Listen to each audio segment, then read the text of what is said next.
Chapter 1: The Early Years.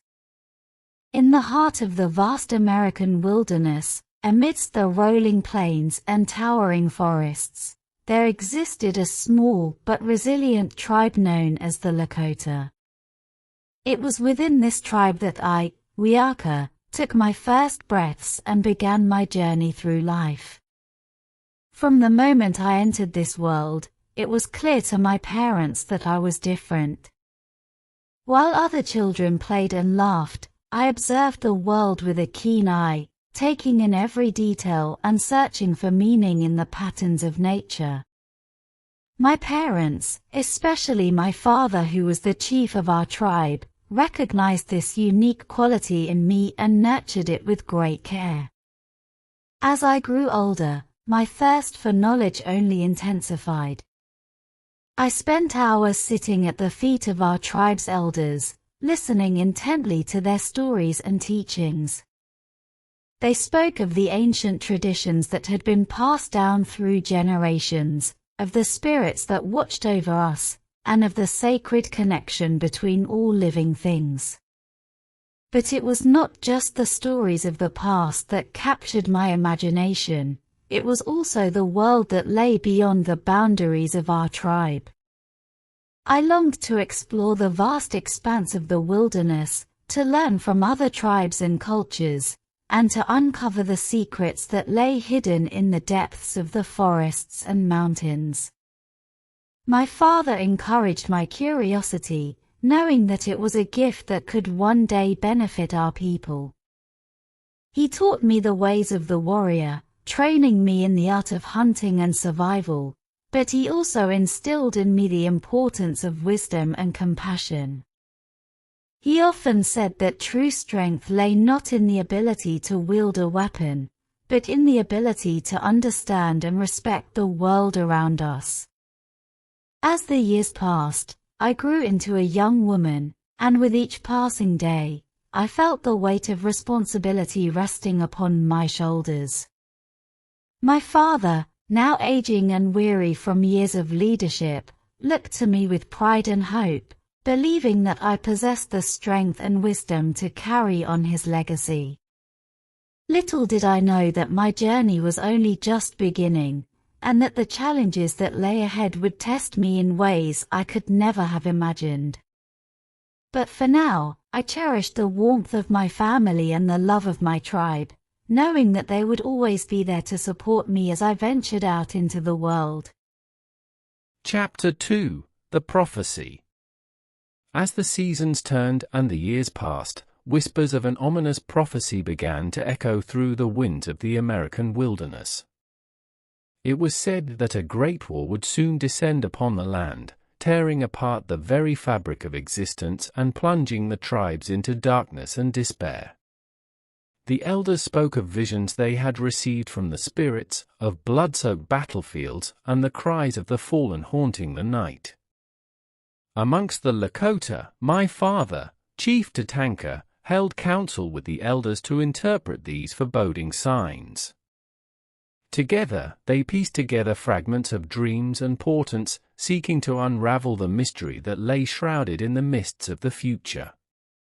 It was during one such gathering that I first heard the whispers of the prophecy, as I lingered on the fringes of the circle, eager to absorb every word.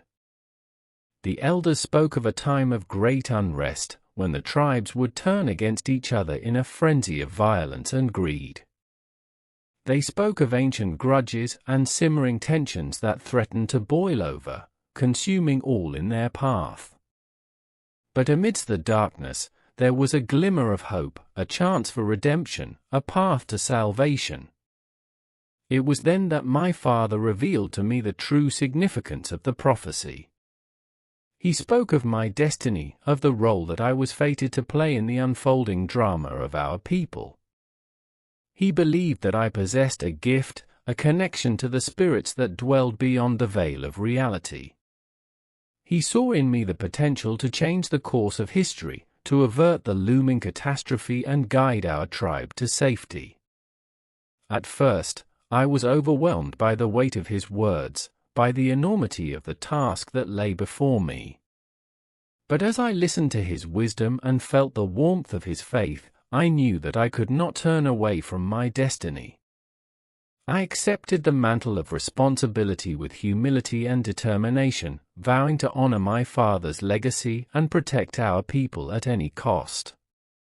From that day forward, I devoted myself to unraveling the secrets of the prophecy, to seeking guidance from the spirits and unraveling the tangled threads of fate.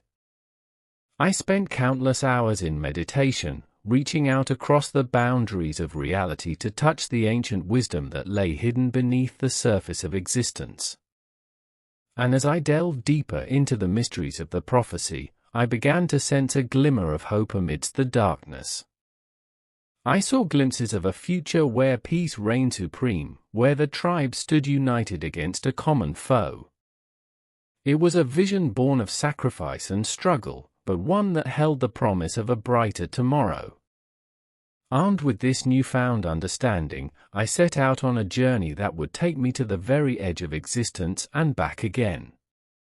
I knew that the path ahead would be fraught with danger and uncertainty, but I was ready to face whatever challenges lay in my way. For I was Wíyaka, daughter of Chief Tatanka, and I was destined to shape the destiny of our people. Chapter 3: The Journey.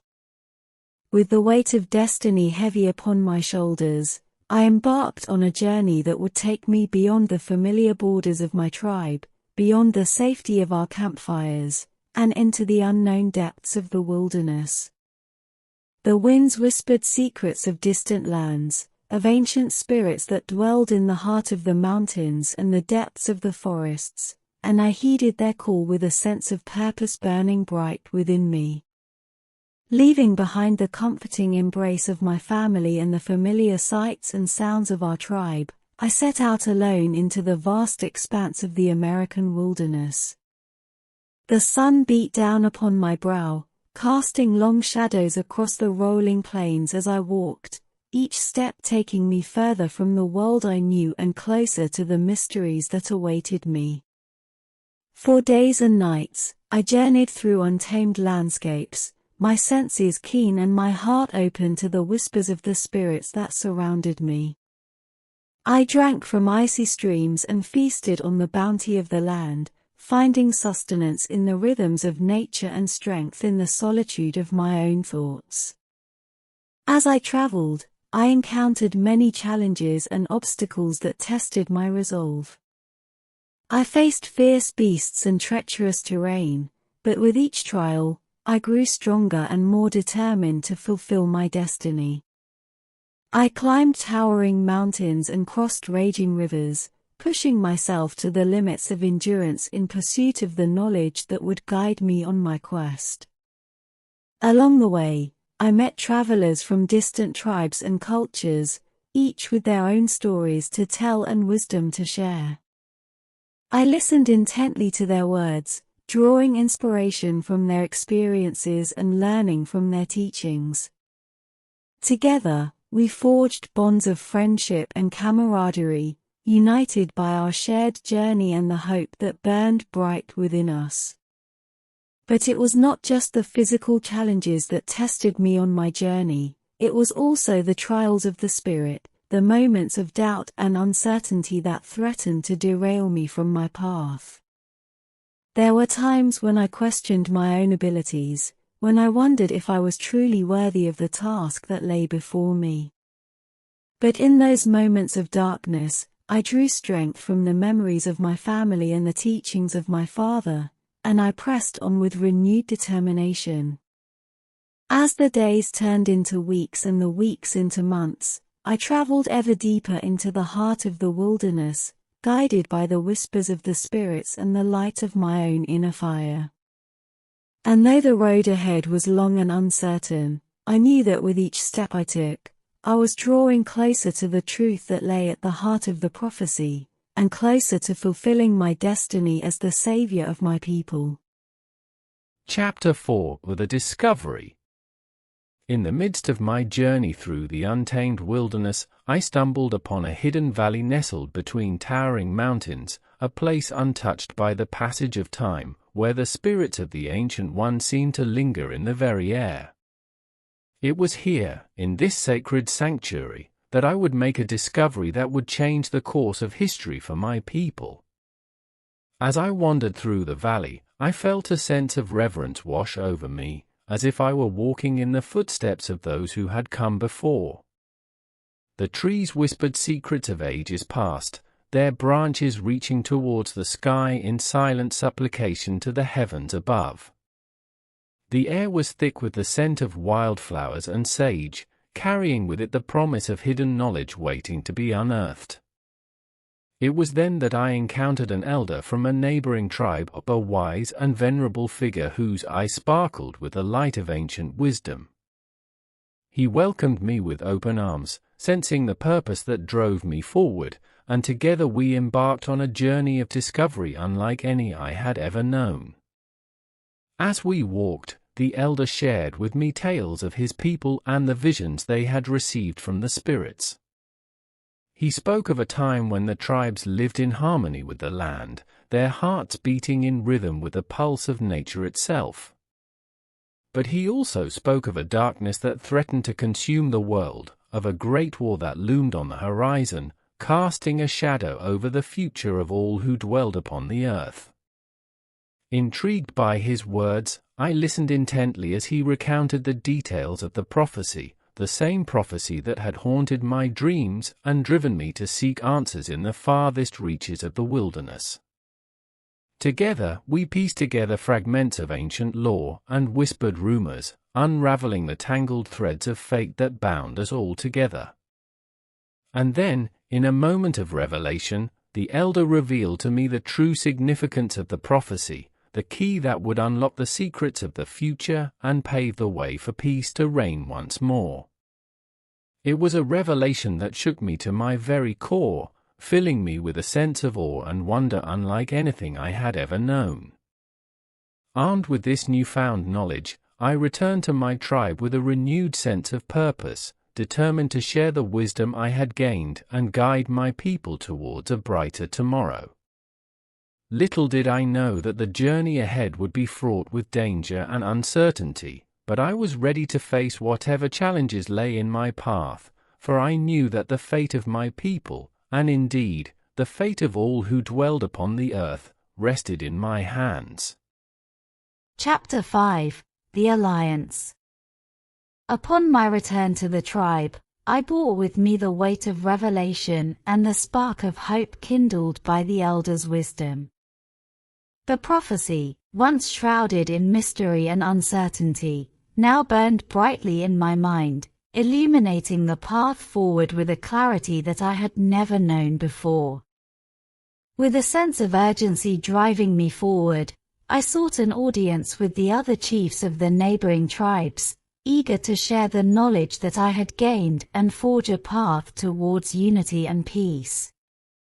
It was a daunting task, for centuries of mistrust and rivalry had bred divisions that ran deep, but I was undeterred in my determination to bring our people together. At first, my words fell on deaf ears, met with skepticism and suspicion from those who had long been accustomed to viewing their neighbors as enemies rather than allies. But I persisted, drawing upon the strength of my conviction and the wisdom of the elders' teachings to break down the walls that divided us. Slowly but surely, a change began to take hold amongst the tribes. As I spoke of the prophecy and the dire consequences that awaited us should we fail to heed its warning, I could see the flicker of recognition in the eyes of the chiefs, the realization that we were all bound together by a common fate, and that only by standing united could we hope to overcome the challenges that lay ahead. One by one, the chiefs began to set aside their differences and come together in council, laying aside their weapons and extending the hand of friendship to their erstwhile adversaries. It was a momentous occasion, marked by ceremony and solemn vows of allegiance, as the tribes pledged to set aside their grievances and work together towards a common goal. But forging an alliance was only the first step on the long and arduous road towards peace. With tensions still running high and old wounds slow to heal, I knew that we had to tread carefully if we were to build a lasting foundation upon which to build a better future. Drawing upon the lessons of diplomacy and compromise that I had learned on my journey, I acted as a mediator between the tribes, seeking to resolve the long-standing disputes and grievances that had fueled the fires of conflict for generations.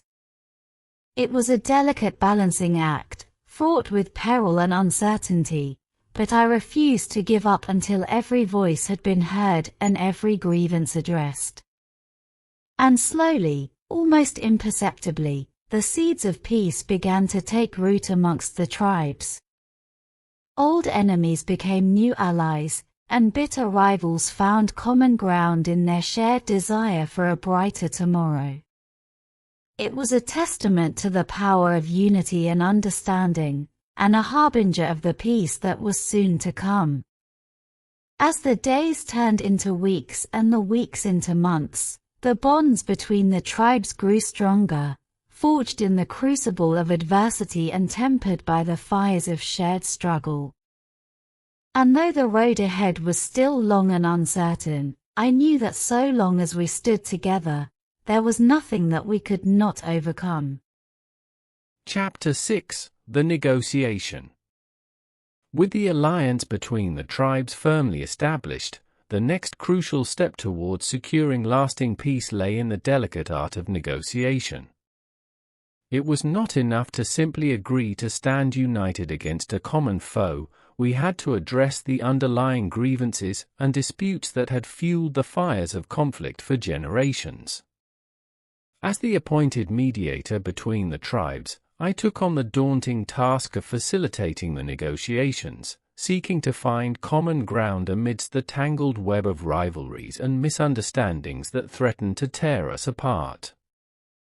It was a role that required equal parts diplomacy, empathy, and steely resolve, for the path to peace was fraught with obstacles and pitfalls.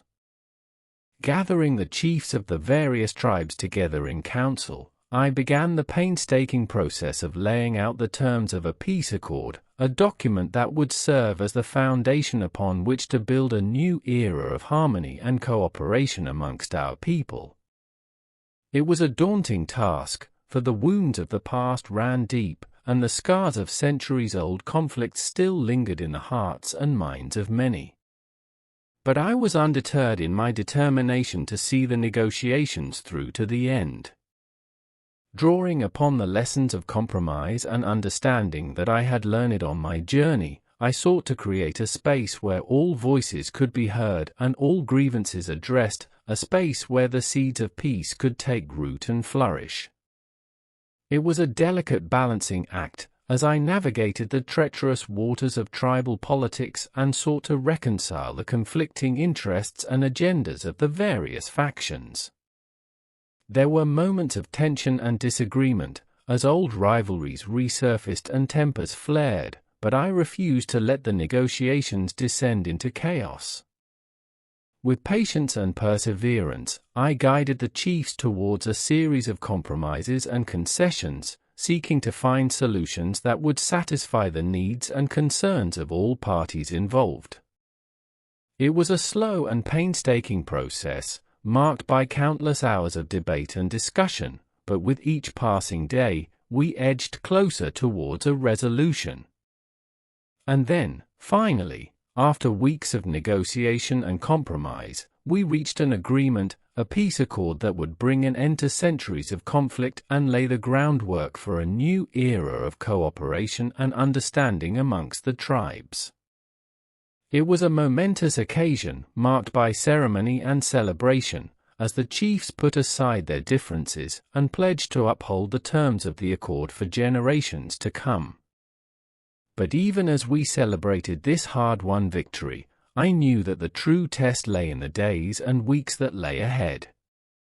For the peace we had forged was fragile and delicate, and it would require constant vigilance and dedication to ensure that it endured in the face of the challenges that awaited us. And so, with a sense of hope and determination burning bright within me, I prepared to face the future, knowing that so long as we stood united, there was nothing that we could not overcome. Chapter 7: The Legacy. As the negotiations drew to a close and the peace accord was signed, a sense of quiet anticipation settled over the land.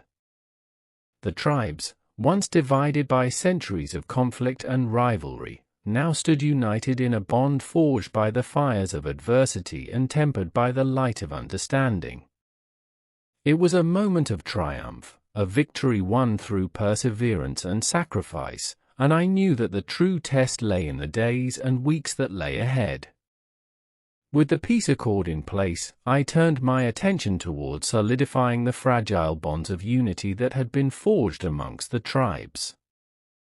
Drawing upon the wisdom of the elders and the teachings of my father, I sought to instill within our people a sense of shared purpose and common destiny, a vision of a future where all could thrive in harmony with one another and with the land that sustained us. Together with the other chiefs, I worked tirelessly to implement the terms of the accord, establishing councils and committees tasked with overseeing the various aspects of tribal governance and ensuring that the rights and interests of all were upheld. It was a daunting task, fraught with challenges and obstacles, but I refused to let doubt or uncertainty deter me from my mission. As the months passed and the seasons turned, I watched with pride as the seeds of peace took root and flourished amongst our people. No longer bound by the shackles of fear and mistrust, we began to work together towards a common goal, pooling our resources and knowledge to build a brighter future for ourselves and for generations yet to come. But even as we celebrated our hard-won victory, I knew that the road ahead would not be without its challenges. Old wounds still lingered, and the specter of conflict loomed ever present on the horizon, threatening to undo all that we had achieved. And so, I remained ever vigilant, ready to face whatever trials and tribulations lay in our path with courage and determination.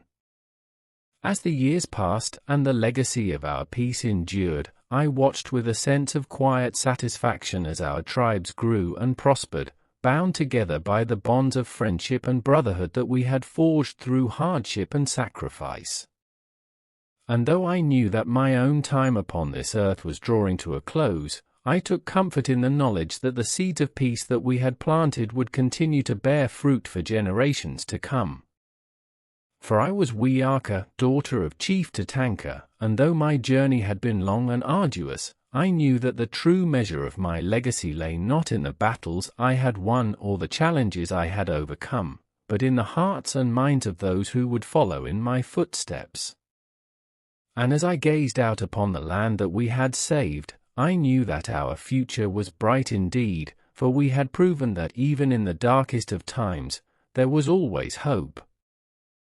Chapter 8: The Moral of the Story. As the dust settled and peace reigned over the land, the tribes of the American wilderness found themselves at a crossroads, their destinies intertwined in a delicate dance of unity and understanding.